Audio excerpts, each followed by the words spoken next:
Entonces, ahora damos el paso al padre Ildefonso de la Universidad de Loyola de Andalucía, de la Facultad de Teología de Granada, España. Él nos va a hacer una contextualización de la Rerum Novarum en el marco de los 130 años de la doctrina social de la Iglesia. Bienvenido, padre Ildefonso. Muchas gracias, padre Ildefonso, también por participar. Esperamos entonces usted, como un gran conocedor de la doctrina social de la Iglesia y maestro nuestro, hoy que celebramos el Día del Maestro, también le damos la bienvenida y esperamos entonces su participación. Muchísimas gracias por participar en este evento. Pues muchas gracias. Es para mí una alegría el poder conectarme con ustedes, aunque sea en la distancia. Es verdad que la técnica nos permite superar las grandes distancias espaciales. Me hubiera gustado estar ahí presente, como ya estuve en otras ocasiones, porque tengo muy buen recuerdo de Colombia, de Bogotá, de la Universidad Javeriana, de la Facultad de Teología, y más en estos momentos en que atraviesan ustedes una situación complicada. Pero bueno, desde la distancia al menos reciban mi solidaridad. Yo les voy a pedir no que nos traslademos en el espacio, sino que nos traslademos en el tiempo, que nos traslademos a 1891, o sea, 130 años atrás, porque a mí me han pedido una contextualización de Rerum Novarum y no nos queda más remedio que hacer el esfuerzo de trasladarnos a aquel tiempo. En primer lugar, trasladarnos a aquel tiempo significa trasladarnos a la Europa de final del siglo XIX. Les pido que hagan este esfuerzo. No estamos en el siglo XXI, ni estamos tampoco en América Latina para comprender en su origen Rerum Novarum. Luego habrá que preguntarse qué actualidad puede seguir teniendo para nosotros, pero para contextualizarla tenemos que situarnos allí. Este es un mapa de la Europa de 1914, pero no había, del comienzo de la Primera Guerra Mundial, pero no había cambiado mucho. Lo que sí es diferente del de ahora.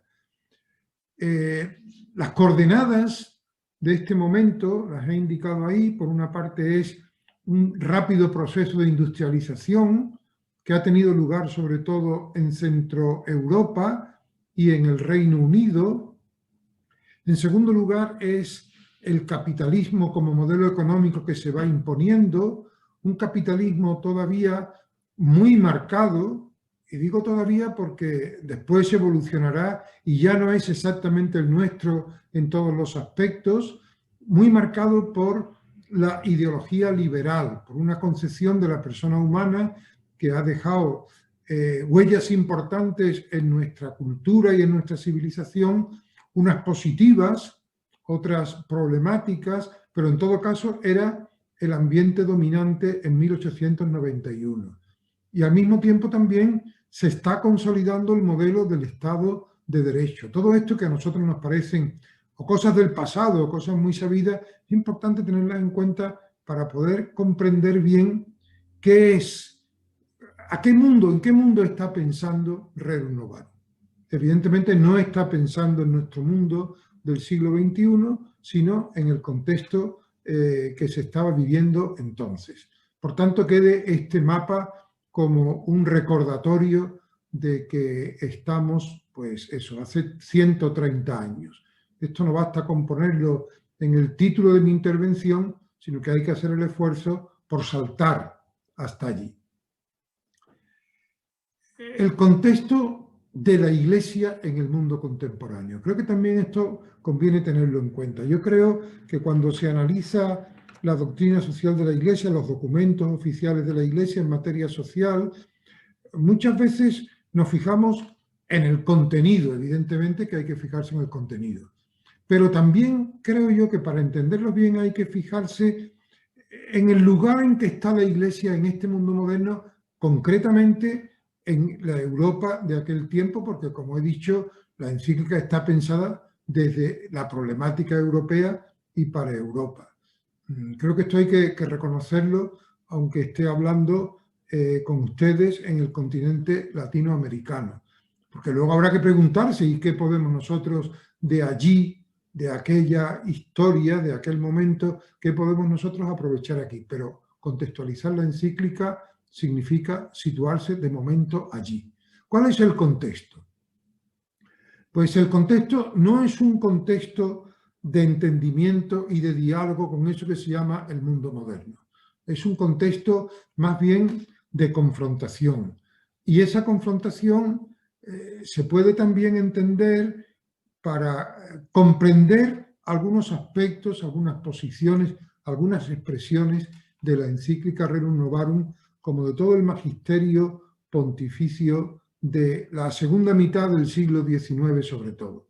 Como un ejemplo, pongo un texto que muchas veces quizás no nos gustaría leer, pero yo creo que siendo honestos con la historia no podemos ignorarlo, que es lo que se llama el Syllabus Errorum, catálogo que comprende los principales errores de nuestra época señalados en las encíclicas y otras cartas apostólicas de nuestro Santísimo Señor Pío Papa IX.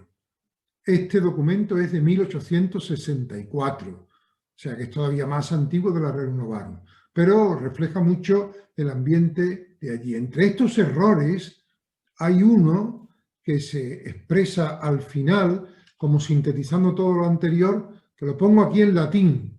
Romanus Pontifice, esto es lo que se condena en el Syllabus Errorum.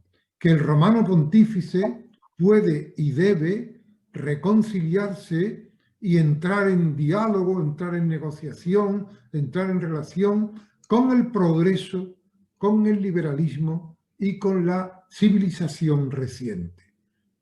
Evidentemente es una posición tan extrema que deja poco camino para intentar abrirse a la problemática de un tiempo nuevo, con reivindicaciones distintas, que pretende de alguna manera una ruptura con una tradición histórica en la que la Iglesia ha vivido durante mucho tiempo. Yo creo que esto hay que tenerlo muy en cuenta si queremos entender no solamente lo que se dice en los documentos, sino el contexto en el que se dice. Por tanto, ahí queda. Ya digo que este texto, pues muchas veces no nos gustaría leerlo, no nos gustaría que hubiera existido, pero yo creo que hay que ser honestos con la historia, con nuestra historia, porque esta es nuestra historia, y ver también cómo desde ahí hemos ido avanzando y encontrando vías en que, por supuesto, ya no sería posible rechazar o condenar una afirmación como la que está en la pantalla. El contexto social. El contexto social de la época lo voy a dejar simplemente ahí testimoniado con tres fotografías de la época. El trabajo industrial, en las grandes industrias de la época, en ese trabajo industrial el papel de la mujer y el trabajo de la mujer, un trabajo que se realiza en condiciones peores todavía que la de los hombres, y un tema que en aquella época preocupó especialmente el trabajo de los niños, que naturalmente era de mano de obra, no solamente ya que se les quitaba la oportunidad de estudiar, de ir a la escuela, sino que eran mano de obra barata a los que se les hacía trabajar horas interminables para poder tener un mayor beneficio económico.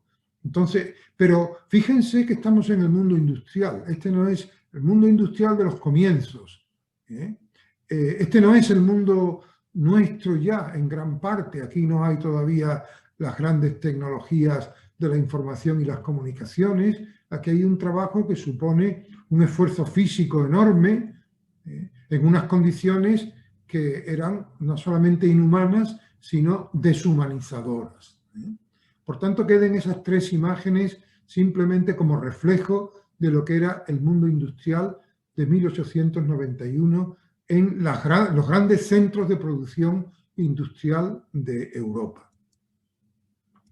Este contexto social podemos todavía concretarlo subrayando que la revolución industrial tiene un doble efecto. Uno es el crecimiento económico, un crecimiento económico, como digo ahí, nunca conocido, que sorprende. O sea, en una humanidad y en sociedades que habían permanecido en una situación de estancamiento secular, de pronto, como consecuencia de la unión de la revolución industrial con el modelo capitalista económico, pues eso genera una fase nueva que se caracteriza por un crecimiento nunca conocido hasta entonces. Pero al mismo tiempo, al lado de eso, una desigualdad creciente en cuanto a la participación en los frutos de ese crecimiento. Y entonces ven un poco la contradicción. Si el crecimiento es una oportunidad para todos, ¿por qué todos no podemos beneficiarnos por igual de él? Y esto va a ser, como pueden imaginarse, fuente de conflictos importantes.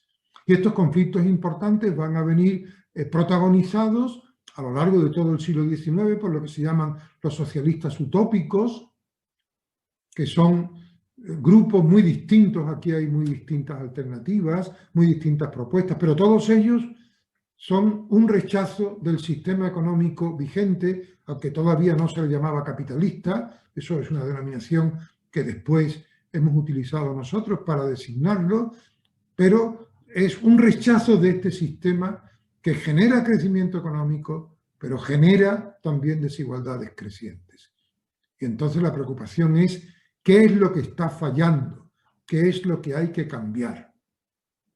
Y en medio de todo eso está el socialismo científico, que es el socialismo de Marx, que de alguna manera va a terminar arrasando, eliminando del mapa a todos esos movimientos de los socialistas utópicos para erigirse en el protagonista fundamental de toda la reacción contra el modelo económico vigente. Aquí tienen 1848, siempre pongo la fecha porque nos ayuda a situarnos, 1848 es el manifiesto comunista.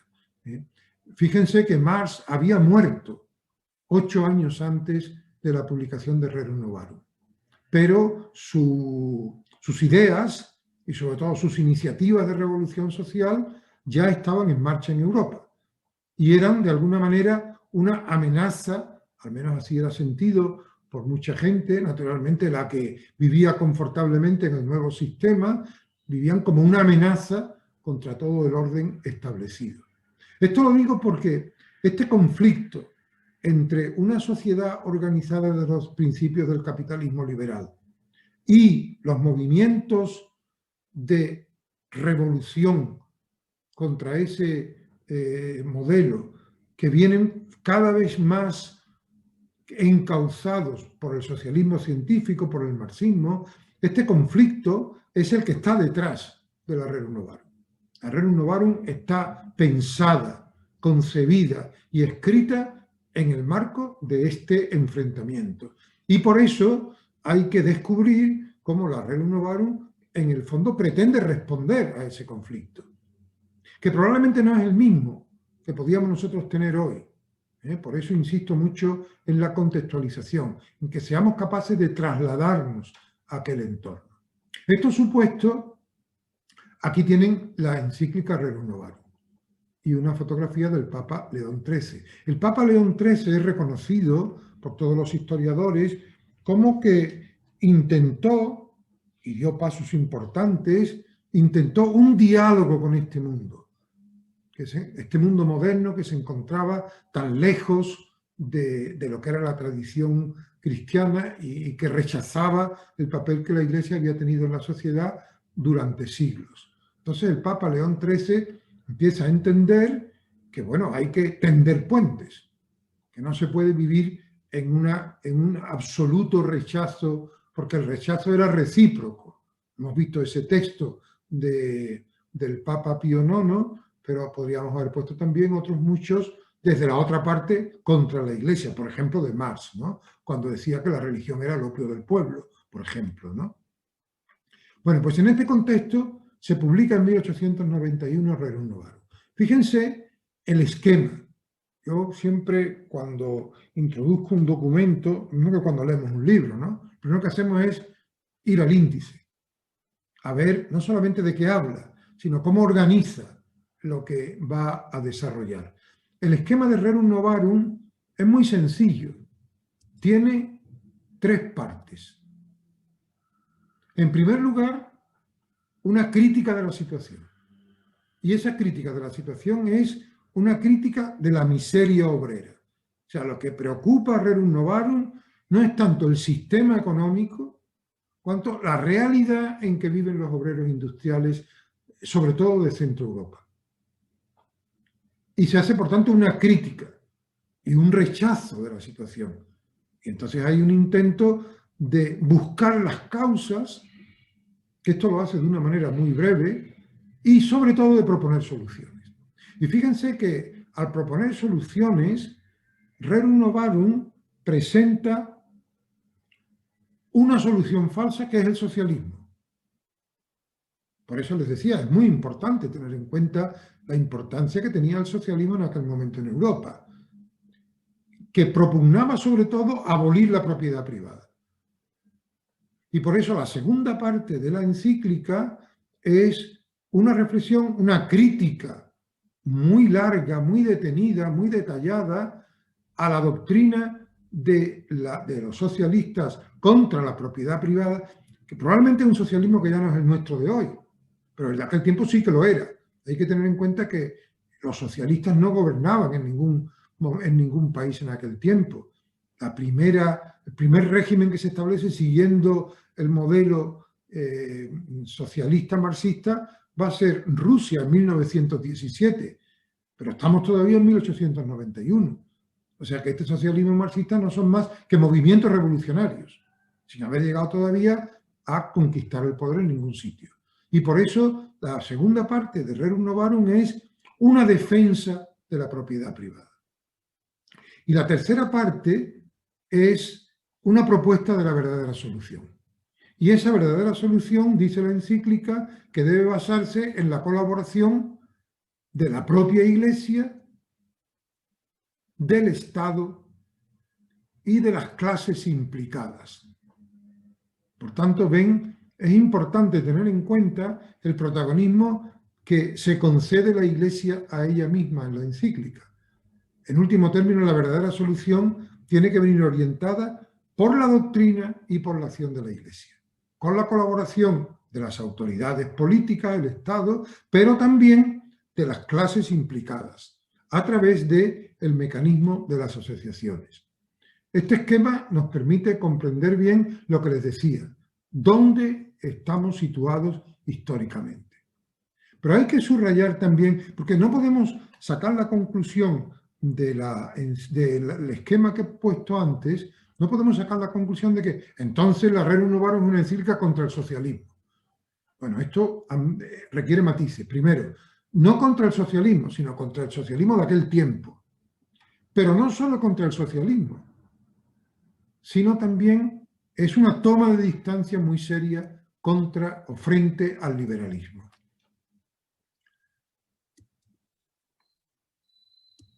No se alinea con el liberalismo.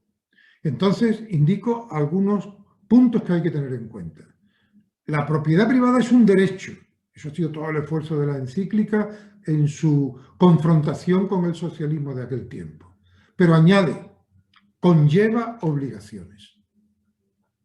Por tanto, es un derecho limitado. Esto tiene una importancia enorme y sigue siendo un punto doctrinal de gran importancia en relación con todo el desarrollo posterior del derecho de propiedad, incluido hoy. Pero no puedo entrar en eso porque me llevaría muy lejos, ¿no? Pero esto claramente es una toma de distancia crítica en relación con el liberalismo del tiempo. En segundo lugar, el salario justo no se identifica con el que resulta del mercado, que era algo que se defendía en aquel tiempo, incluso por algunos católicos. ¿Cuál es el salario justo? El que resulta del mercado. Que en el fondo es reconocer que el mercado, la economía de mercado, es el órgano fundamental a través del cual se puede establecer las relaciones económicas y laborales más justas. Lo que el mercado diga, eso hay que darlo por bueno. Entonces, Rerum Novarum toma distancia. El salario justo no se identifica con el que resulta del mercado. Tercer punto, el Estado no puede ser simplemente un árbitro, sino tiene que entrar en regular las condiciones de trabajo. Y por último, muy importante, el reconocimiento del derecho de asociación para los obreros. Porque el liberalismo de aquel tiempo, en su radicalismo, perseguía el derecho de asociación, que pensaba que la auténtica libertad quedaba disminuida cuando las personas podían asociarse. Y como el principio fundamental que pretendían defender era la libertad, no admitían la asociación. Es verdad que hay todo un esfuerzo en aquella época por admitir el derecho de asociación, pero todavía era un derecho de asociación compartido, asociaciones mixtas de trabajadores y propietarios o empresarios. En Rerum Novarum, y esto es un paso que se considera muy importante, es importante también ver por qué se dio ese paso, se afirma el derecho a la sindicación obrera, que es una asociación no mixta, sino solamente de los obreros. Por tanto, ven, resumiendo, Rerum Novarum es un documento que hay que leerlo desde una toma de posición de la Iglesia frente al socialismo y al liberalismo de su tiempo, pero donde hay elementos importantes que nos permiten ir construyendo una doctrina que va a seguir siendo válida también o va a poder ser aplicada en nuestro tiempo. Pongo ahí Rerum Novarum más allá de Rerum Novarum. Y con eso lo que quiero indicarles es, bueno, no solamente eso que es lo que he dicho ya, sino un poco esta idea de que en el fondo, fíjense, y esto ya nos saca de 1891 y nos proyecta respecto a la etapa posterior. Yo creo que con las grandes ideologías de aquel tiempo, que eran el liberalismo y el socialismo, hay un debate profundo, donde lo que pretende fundamentalmente la Iglesia no es tanto proponer un sistema alternativo de organización de la sociedad, cuanto un modelo distinto de concepción de la persona y de concepción de la sociedad. Por eso, quítenle a la ideología el carácter un poco negativo, peyorativo, con que muchas veces utilizamos ese término, y quédense, una ideología es una manera de entender al mundo y de entender a la persona humana. Evidentemente en el liberalismo es una y en el socialismo es otra. La doctrina social de la Iglesia se va a caracterizar por tomar distancia, por situar el verdadero debate ahí. Y yo creo que eso hoy día tenemos que releerlo, perdonen que haga esta aproximación a nuestra realidad, teniendo en cuenta también lo que es la ideología del ecologismo y la ideología del feminismo. Porque son otras dos formas de entender la vida, la relación del propio ser humano, su relación con la naturaleza, su relación con el entorno. Y yo creo que es en ese nivel donde tenemos que situar siempre el papel de la Iglesia. Más, me refiero de la Iglesia en su postura oficial. Otra cosa es después los cristianos, que evidentemente tienen que descender al terreno de buscar fórmulas concretas alternativas de organización de la sociedad. Y termino con una referencia al trabajo. Porque Rerum Novarum evidentemente tiene cosas importantes sobre el trabajo. Lo primero ya lo indiqué antes, el tema del salario. Es una preocupación fundamental de aquel tiempo, era cómo se establece un salario justo. ¿Y por qué es una preocupación fundamental? Bueno, pues porque había mucha gente que trabajaba y recibiendo una retribución que no le daba para vivir. Entonces se decía, como eso es lo que el mercado fija, tenemos que aceptar eso. Y Rerum Novarum dirá, no, el salario derivado del mercado no es justo si no cubre las necesidades del sujeto que trabaja y le permite, fíjense que esto es muy importante, ir formando un pequeño patrimonio con lo que va ahorrando que le dé seguridad frente al futuro. En una sociedad donde todavía los sistemas de seguridad social, de providencia social, no estaban desarrollados. Entonces, el salario, para que sea justo, hace falta que cubra las necesidades y permita al mismo tiempo ir constituyendo un fondo de ahorro. Otro punto importante que aparece en Rerum Novarum respecto al trabajo es las condiciones físicas en que se desarrolla el trabajo. No insisto en esto porque es muy evidente a la vista de las jornadas laborales. No había, por supuesto, tiempos de descanso apenas, las jornadas interminables, las condiciones físicas en que se desarrollaba, que había en el lugar de trabajo. Todo eso es algo que Rerum Novarum también exige. Y luego el derecho de asociación.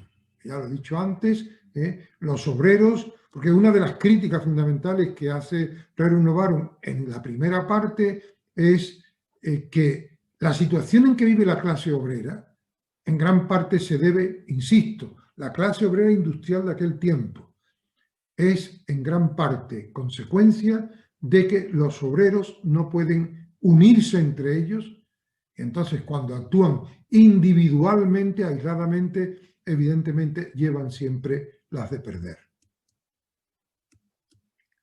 Y con eso, pues, he terminado. Creo que no he pasado de mi tiempo. Como ven, esto da juego para hablar todavía mucho más, pero a mí me interesaba sobre todo que tuviéramos una presentación un poco de conjunto, porque esto no es todo lo que hay que decir, me imagino, en las jornadas que estamos inaugurando, pero a mí me pedían que me atuviera a lo que es la contextualización de Rerum Novarum. Y por eso les he pedido, y termino con eso, por favor, situémonos en 1891 para ver qué pasó entonces, cómo nació el pensamiento social cristiano y tomarlo como base, porque evidentemente eso no basta para resolver nuestros problemas. Pero yo creo que da pistas interesantes que el tiempo ha permitido ir desarrollando, mejorando, actualizando, adaptando a cada momento, y en ese sentido creo que no ha perdido de ninguna manera su valor. Pues muchas gracias. Padre Ildefonso, muchas gracias a usted por este valioso y sobre todo claro contexto que nos da, donde la Iglesia se abre también a los desafíos del mundo de ese tiempo, de 1891, con el Papa, y Rerum Novarum, por supuesto, que nos va a dar esta puerta de entrada también para interactuar con el mundo actual. Le agradecemos mucho, Padre Ildefonso, por su intervención.